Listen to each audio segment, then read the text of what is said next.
지금 전 세계가 한국을 찾고 있습니다. 호르무즈 해협이 막히고 중동의 하늘에 미사일이 날아다니는 이 순간 세계 각국은 조용히 전화기를 들었습니다. 그 전화기의 수신자는 대한민국이었습니다. 미국도 유럽도 채우지 못하는 빈자리를 한국이 채우고 있는 지금, 그 이유를 지금부터 하나씩 알려드리겠습니다. 2026년 2월 28일 세계가 바뀌었습니다. 미국과 이스라엘의 합동공습으로 이란 전쟁이 시작됐고 세계 석유 해상 수송량의 약 20에서 30%가 지나는 호르무즈 해협이 사실상 봉쇄됐습니다. 유조선 통행량은 약 70% 급감했고 150척이 넘는 선박들이 해협 밖에서 발이 묶였습니다. 유가는 최대 13% 급등했고 배럴당 $100 돌파 우려가 현실로 다가왔습니다. 38일 만에 임시 휴전이 선언됐지만 해협은 아직도 정상화되지 않고 있습니다. 휴전 첫날 해협을 빠져나간 선박은 단 3척이었습니다. 전쟁 전 하루 평균 약 135척이 통과하던 것과 비교하면 이건 사실상 마비 상태죠. 이 전쟁은 단순한 중동의 분쟁이 아닙니다. 에너지, 물, 무기, 그리고 공급망이 모두 연결된 세계 전체의 문제입니다. 그리고 그 한가운데서 대한민국이 조용히 존재감을 키우고 있습니다. 전쟁이 터지면 가장 먼저 필요한 게 무엇일까요? 무기입니다. 그런데 지금 세계 최강 미국의 방산 공급망이 흔들리고 있습니다. 폴란드는 돈을 내고 계약한 패트리어트 미사일을 미국이 중동 긴급 상황을 이유로 무단으로 가져가려 하자 공개적으로 항의했습니다. 스위스는 4, 5년 전 대금을 지불하고도 아직까지 납품을 받지 못했다고 폭로했습니다. 아랍에미리트는 이란의 공격을 받자마자 미국에 패트리어트 미사일을 주문했지만 당장 받을 수 없다는 현실에 부딪혔습니다.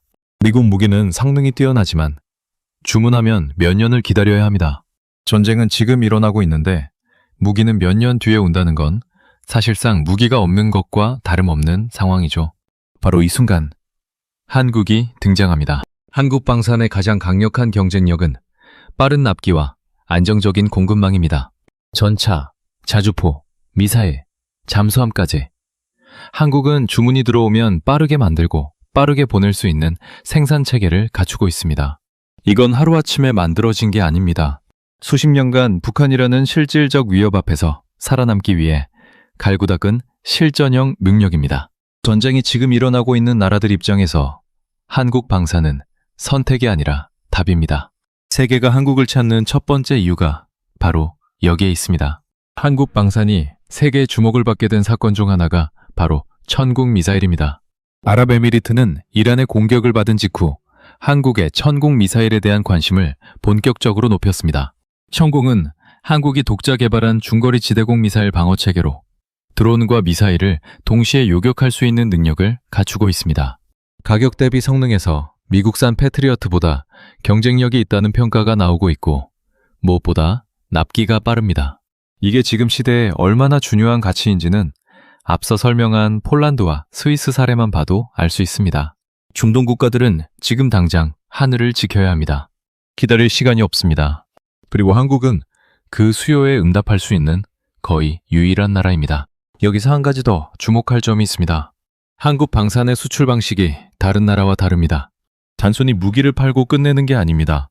기술을 이전해주고 현지에서 함께 생산하고 그 나라의 방위 산업이 성장할 수 있도록 돕는 방식입니다.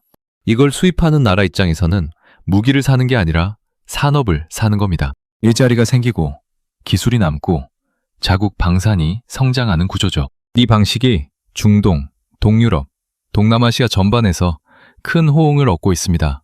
단순 무기 수출을 넘어 전략적 파트너십으로 이어지는 한국 방산의 방식이 세계 시장에서 통하고 있는 겁니다. 이번 전쟁에서 세계가 새롭게 주목한 또 하나의 위협이 있습니다. 석유보다 더 근본적인 건 바로 물입니다. 중동 걸프 지역 국가들은 마실물 대부분을 해수 담수화 시설에서 공급받고 있습니다. 카타르는 식수의 약 99%를 담수화 시설에 의존합니다. 바레인과 쿠웨이트는 각각 90% 이상, 오만은 86%, 사우디아라비아는 70%, 아랍에미리트는 42%입니다. 이 수치들은 프랑스 국제관계연구소와 미국 전략국제문제연구소가 확인한 자료를 기반으로 한 것입니다. 이 나라들에서 담수화 시설은 단순한 인프라가 아닙니다. 국가가 존재하기 위한 생명선입니다. 담수화 시설이 멈추면 도하, 두바이, 리야드, 쿠웨이트 시티 같은 대도시들은 며칠 안에 기능을 잃습니다. 전문가들은 카타르와 바레인처럼 비축량이 충분하지 않은 나라는 시설이 파괴될 경우 사흘 안에 심각한 식수 위기에 처할 수 있다고 경고합니다. 실제로 이번 전쟁 중 바레인, 쿠웨이트의 담수화 시설이 공격을 받았고 이란의 키슘섬 담수화 시설도 피해를 입었다는 주장이 나왔습니다. 석유가 막히면 경제가 흔들리지만 물이 막히면 사람이 죽습니다. 이 단순한 사실 앞에서 중동 국가들은 담수화 시설을 지킬 방어 체계가 절실해졌습니다. 담수화 시설을 지키려면 무엇이 필요할까요? 대공 미사일 포대, 드론 유격 시스템, 그리고 24시간 쉬지 않는 감시 체계입니다. 그런데 사람이 이 모든 시설을 24시간 지키는 건 불가능합니다. 걸프 국가들에 있는 담수화 시설은 약 400개가 넘습니다.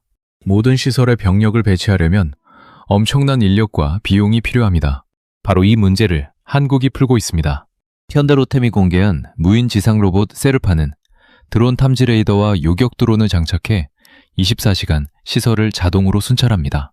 적 드론이 접근하면 즉각 대응하고 사람이 없어도 시설을 지킬 수 있는 구조입니다. 여기에 LIG 넥스원의 미사일까지 장착이 가능합니다. 세계 어느 나라도 이 수준의 무인 방어 패키지를 이 속도로 공급할 준비가 된 나라가 없습니다. 더불어 한국은 두산 에너빌리티를 통해 이미 사우디아라비아 얌부에 대형 해수 담수화 시설을 건설한 경험이 있습니다. 담수화 시설을 짓는 능력과 그 시설을 지키는 방어 체계를 동시에 제공할 수 있는 나라가 한국입니다. 중동 국가들 입장에서 이건 단순한 무기 구매가 아닙니다. 국가 생존을 위한 파트너를 선택하는 겁니다. 이제 바다 이야기를 해보겠습니다. 지금 이 순간 대한민국 해군의 도산 안창호함이 태평양을 건너 캐나다로 향하고 있습니다. 약 14,000km에 달하는 역대 최장 항해입니다. 이게 왜 중요할까요? 두 가지 이유가 있습니다. 첫 번째는 기술 증명입니다. 도산 안창호함은 재래식 잠수함 중 세계 최장 수준의 자막 능력을 갖추고 있습니다. 리튬이온 전지와 수소 연료 전지를 함께 탑재해 수중에서 약 한 달 이상 자망이 가능합니다. 기존 잠수함이 2, 3일이면 충전을 위해 올라와야 했다면 도산 안창호함은 그 2배 이상을 물속에서 버틸 수 있습니다. 핵 잠수함이 아닌 수출 가능한 재래식 잠수함 중 이 수준의 능력을 가진 잠수함은 세계에 없습니다. 두 번째는 수출 수주입니다. 캐나다는 현재 차세대 잠수함 도입 사업을 진행 중입니다. 독일과 한국이 경쟁 중인데 독일은 아직 보여줄 잠수함이 없습니다. 한국은 태평양을 건너온 실물 잠수함에 캐나다 해군을 직접 태워 성능을 보여주는 겁니다. 5월에 캐나다에 도착해 6월까지 합동훈련을 하면서 최종 평가 시기에 맞춰 한국의 기술력을 직접 체험시키는 전략이죠. 이건 카탈로그로 보여주는 게 아닙니다. 몸으로 느끼게 하는 겁니다. 잠수함 이야기를 조금 더 해보겠습니다. 한국이 독일로부터 잠수함 기술을 이전받아 시작한 건 맞습니다. 그런데 지금은 완전히 다른 이야기입니다. 지적재산권 독립은 이미 오래전에 완료됐고 설계부터 생산까지 완전한 독자 능력을 갖추고 있습니다. 장보고 3급 잠수함의 국산화율은 80%를 넘습니다. 여기에 기존의 스페인에서 수입하던 전자전 장비, 즉 적의 레이더와 전파를 탐지하고 위치를 파악해 공격하는 시스템까지 LIG 넥스원이 국산화를 선언했습니다. 장보고 3급, 배치 2, 3번함부터 적용될 예정입니다. 이걸 보고도 한국 잠수함을 과소평가할 수 있을까요? 중동 방산 전시회에서 사우디아라비아의 반응이 모든 걸 말해줍니다. 2026년 2월 사우디에서 열린 세계 방산 전시회에서 장보고 3급 잠수함은 뜨거운 반응을 얻었습니다. 중동 국가들은 호르무즈 해협의 통제권이 얼마나 중요한지를 이번 전쟁에서 몸으로 배웠습니다.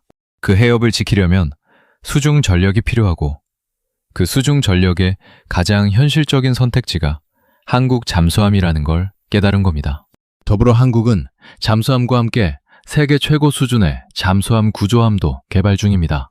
무기를 팔도해 그 무기를 운용하고 지원하는 생태계 전체를 함께 제공하는 나라. 그게 지금 한국입니다. 마지막으로 가장 중요한 이야기를 하겠습니다. 한국은 원유를 직접 생산하지 못합니다. 유전이 없는 나라입니다. 그런데 중동이 한국을 필요로 하는 이유 중 하나가 바로 그 원유를 정제하는 능력입니다. 원유는 그 자체로는 연료도 플라스틱도 되지 않습니다. 정제를 거쳐야 비로소 제 쓸모를 찾습니다. 그 정제 능력에서 한국은 세계 최고 수준입니다. 중동 산유국들이 원유를 뽑아도 정제 능력이 없으면 제대로 쓸 수 없고 그 정제 과정에서 한국의 기술과 협력이 필요한 구조입니다. 에너지 공급 차원에서도 방산 수출 차원에서도 인프라 건설 차원에서도 한국은 중동이 빠져나갈 수 없는 파트너입니다. 이번 이란 전쟁이 끝나고 중동이 재건을 시작하는 순간 한국 기업들에게 기회의 문이 열릴 겁니다. 방산 전문가들은 전쟁이 끝나고 6개월에서 1년 사이에 대규모 계약이 몰릴 것으로 내다보고 있습니다. 전쟁 중에는 협상보다 생존이 먼저지만 전쟁이 끝나면 내일을 준비해야 하고 그 내일을 준비하는 가장 현실적인 파트너가 한국이기 때문입니다. 한국은 조용히 그러나 확실하게 그 자리를 준비해왔습니다. 21세기는 전쟁의 시대가 될 가능성이 높습니다. 그 시대에 한국이 어떤 역할을 할 수 있는지 이번 이란 전쟁이 온 세계에 보여주고 있습니다. 대한민국은 준비가 되어 있습니다.